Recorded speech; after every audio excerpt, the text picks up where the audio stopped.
Assalamualaikum warahmatullahi wabarakatuh. Perkenalkan, saya Roisatul Ainiyah, Magister Pendidikan Biologi dari Universitas Negeri Malang. Saya dosen tetap di Program Studi Teknologi Hasil Perikanan Fakultas Pertanian Universitas Yudharta Pasuruan. Video kali ini saya susun dalam rangka penilaian PDD UKT-PT atau Pernyataan Diri Dosen dalam unjuk kerja Tridharma Perguruan Tinggi. Pada kesempatan kali ini saya akan menyampaikan perencanaan dan proses pembelajaran pada salah satu mata kuliah yang saya ampu, yaitu mata kuliah pengantar bioteknologi.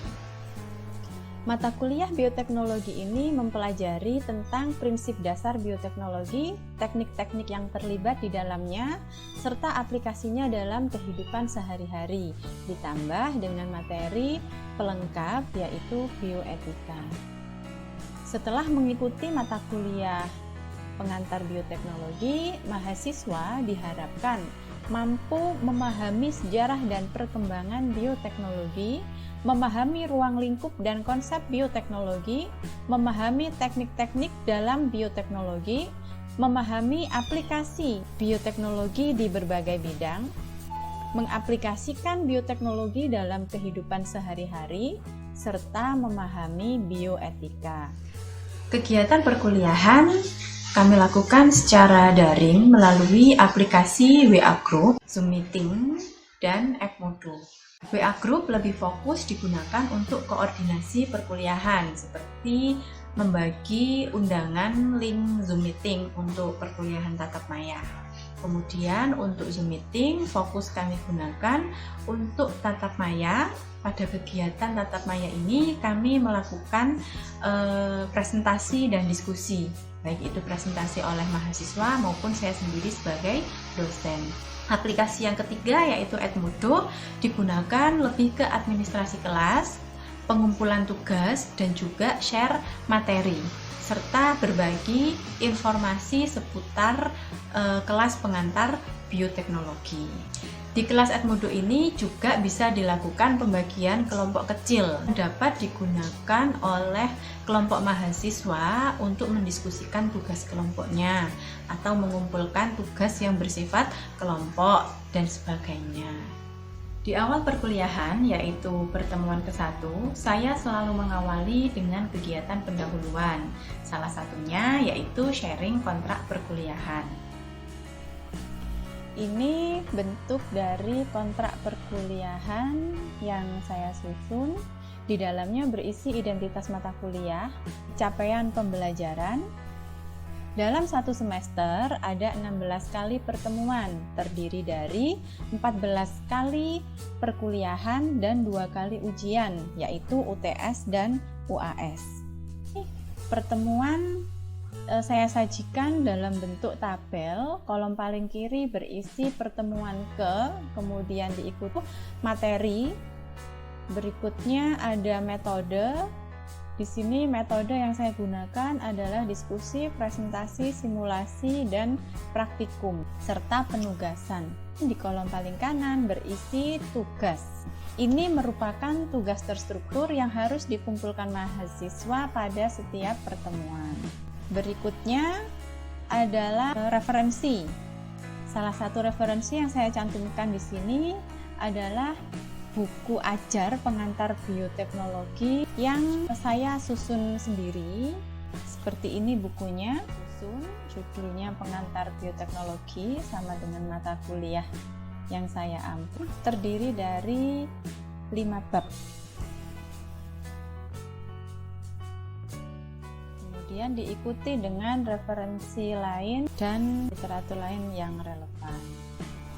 Beberapa tugas terstruktur yang saya tentukan ada tugas makalah. Di sini sudah ada format penulisan makalah, PowerPoint juga sudah ada tata cara penulisan PowerPoint. Portofolio merupakan tugas akhir semester yang berisi kumpulan tugas mahasiswa dari pertemuan 1 sampai dengan pertemuan ke-15.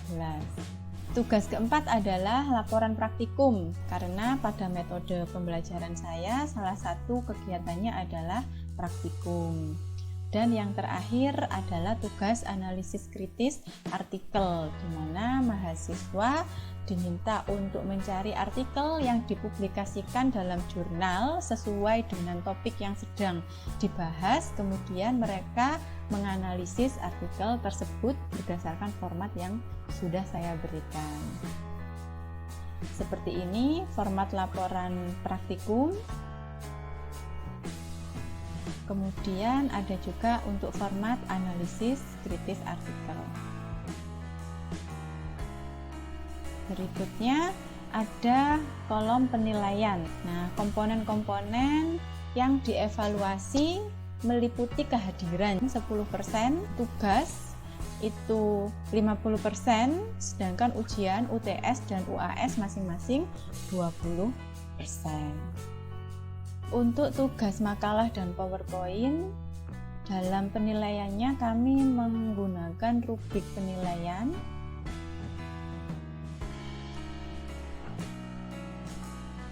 Ini adalah rubrik penilaian makalah. Ini saya tulis komponen-komponennya secara detail. Kemudian ini untuk penilaian diskusi presentasi, termasuk sajian PowerPoint yang sudah disusun oleh mahasiswa. Bagian terakhir dari kontrak perkuliahan kami adalah tata tertib perkuliahan. Berikutnya akan saya tayangkan cuplikan video dari kegiatan pembelajaran yang telah saya lakukan.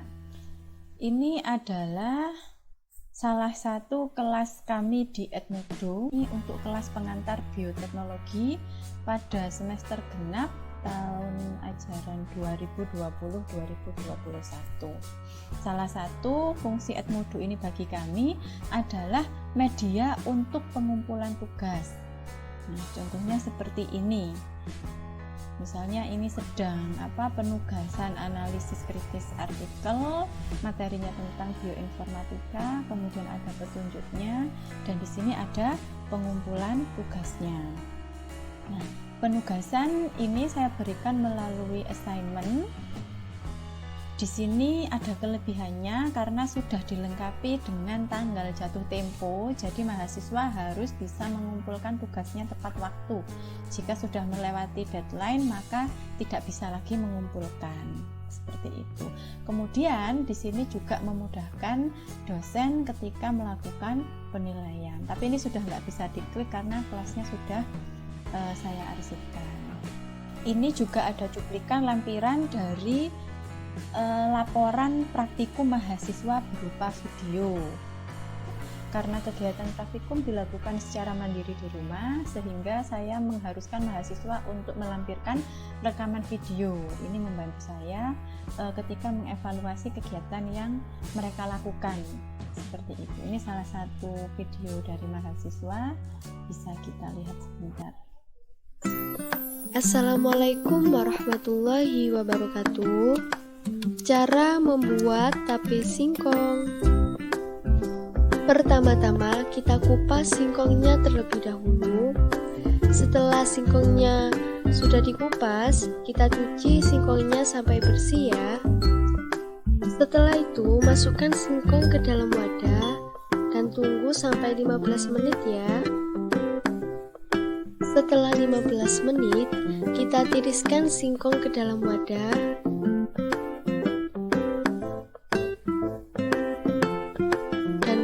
Singkongnya sampai dingin ya.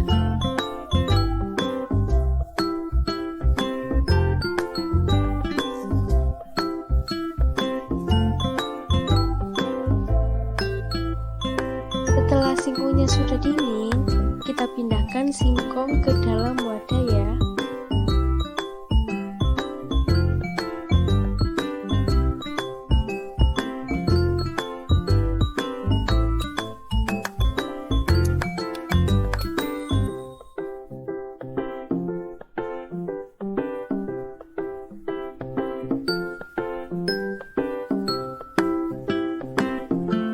Setelah singkongnya sudah dimasukkan ke dalam wadah, kita taburi ragi ke singkongnya ya secara merata. Jangan terlalu banyak-banyak, secukupnya.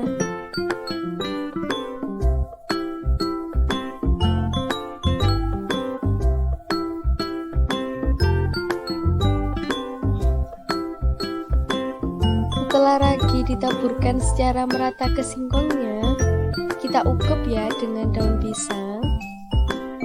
Dan kita tutup rapat-rapat, jangan sampai ada udara yang masuk ya. Dan kita tunggu 2-3 hari. Selama kita tunggu 2-3 hari,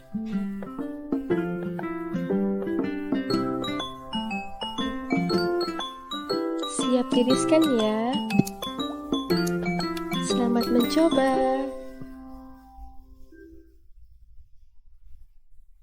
Ini ada beberapa juga video yang lain dari mahasiswa yang lain.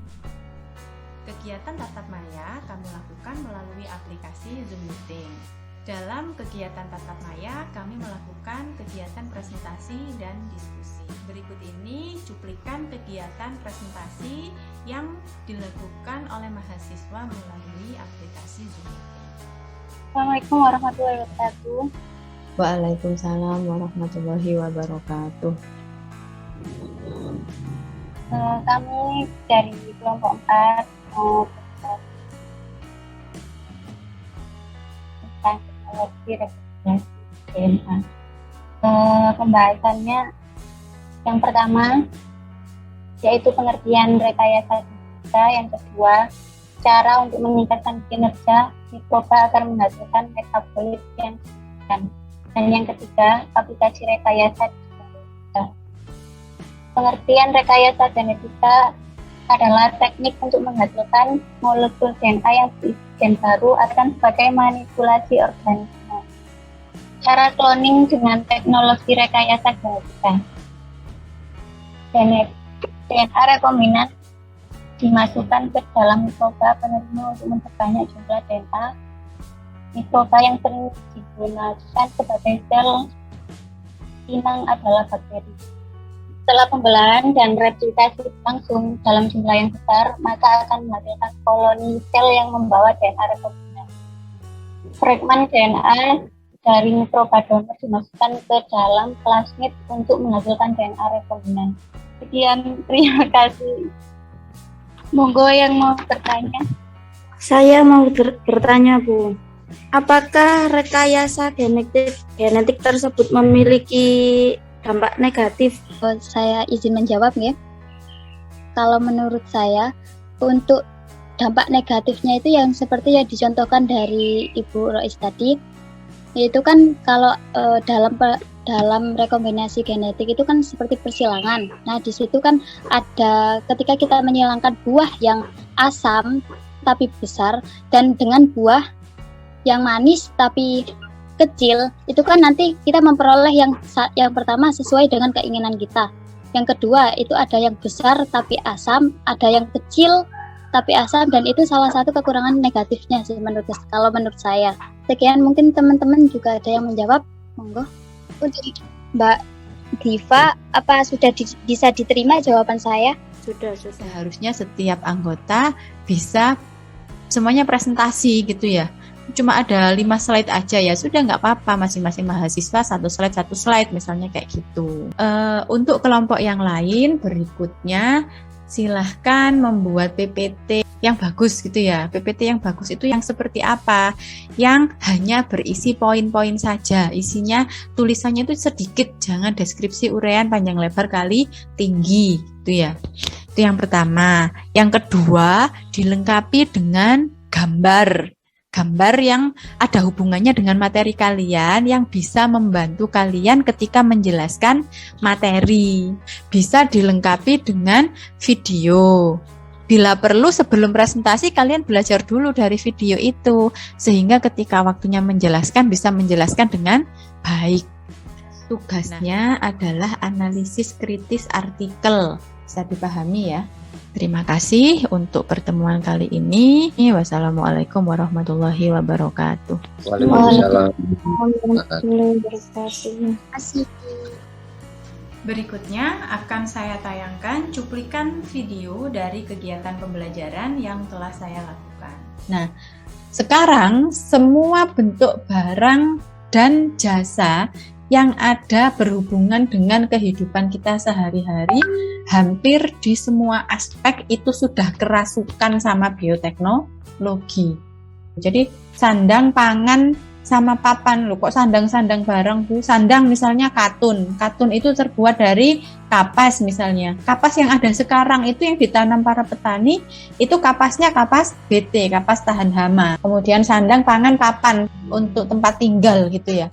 Mulai dari beton dan sebagainya. Di situ misalnya ngecor gitu ya. Sebagian dari obat-obatan yang dipakai itu juga hasil dari rekayasa bioteknologi. Kalau di gambar ini mulai dari daging, telur, ikan, susu, kemudian makanan-makanan dalam kemasan, restoran, produk jagung, produk kedelai, gula, minyak goreng, kemudian sayuran, buah-buahan, hampir semuanya sudah terkena bioteknologi. Sejauh ini memang belum ada laporan yang menyatakan ada dampak dari bahan pangan GMO terhadap kehidupan. Sehingga sampai saat ini sebagian besar pihak menyatakan bahwa organisme GMO itu aman. Tetapi di sisi yang lain dikhawatirkan bisa aja terakumulasi. Nah, di situ bisa menunjukkan suatu dampak atau efek. Diperkirakan seperti itu. Tapi sampai saat ini masih cenderung aman karena belum ada laporan dampak dari penggunaan organisme GMO. Sudah sampaikan sama kelompok penyaji bahwa organisme GMO itu mengalami kontroversi, ada yang pro, ada yang kontra. Nah, untuk menyikapi pro dan kontra itu, maka ada yang namanya regulasi dan keamanan produk bioteknologi. Regulasi ini diawali dari adanya perkembangan regulasi dan keamanan produk hasil bioteknologi. Kemudian ada regulasi produk rekayasa genetika yang ada di berbagai negara. Ada permintaan untuk memisahkan atau memberikan label pada produk-produk yang itu GMO dan non-GMO. Kemudian juga ada perlindungan HKI terkait produk-produk yang sudah dikembangkan menjadi bibit unggul, itu minta ada perlindungan. Protokol Cartagena ini dilaksanakan secara internasional, diadopsi oleh Indonesia gitu ya, diaplikasikan pada UU nomor 21 tahun 2004. Nah, aplikasinya itu sudah ke semua bidang. Aturan GMO, jadi aturan terkait produk dan jasa GMO itu sudah tertuang dalam ini.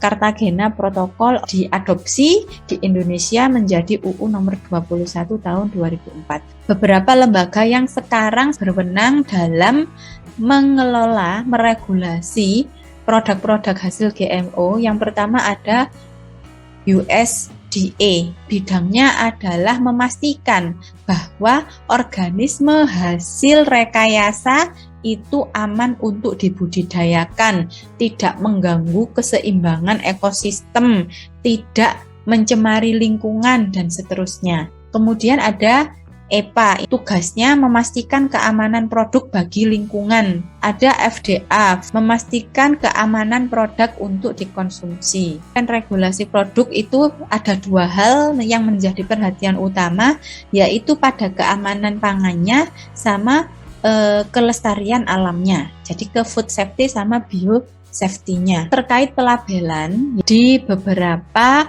negara itu masih kontroversi. Di Amerika mereka tidak mewajibkan tapi merekomendasikan. Nah, ini contoh produk yang di sini sudah menunjukkan bahwa dia termasuk produk GMO. Untuk di Eropa masih kontroversi perlu atau tidaknya, sama dengan di Amerika ya. Di Indonesia masih belum wajib, tetapi sama menyarankan. Untuk perlindungan, perlu adanya sistem perlindungan. Ini harus ada sistem perlindungan. Di Eropa ada UPOV, International Union for the Protection of New Varieties. Jadi ada varietas baru ditemukan, dilaporkan, dipatenkan. Di Amerika juga sama pakai sistem paten. Kemudian organisasi internasional, ini ada WIPO sama WTO. WIPO itu untuk perlindungan varietas tanaman antar negara. Kalau WTO itu di perdagangan varietas tanamannya. Kira-kira seperti itu wawasan yang bisa saya sampaikan terkait bagaimana sih peredaran dari produk bioteknologi yang ada di kehidupan kita sehari-hari. Terkait pertanyaan penyaji yang kedua itu ya, berapa besar pengaruh dari organisme GMO dalam kehidupan sehari-hari. Guys, kita sekarang makanan pokok kita apa? Nasi, Bu. Nasi, dari beras. Berasnya kita itu kan macamnya ada banyak ya. Ada yang pakai kode-kode gitu kan ya, ada yang seri sekian, ada yang ada 6464-nya itu.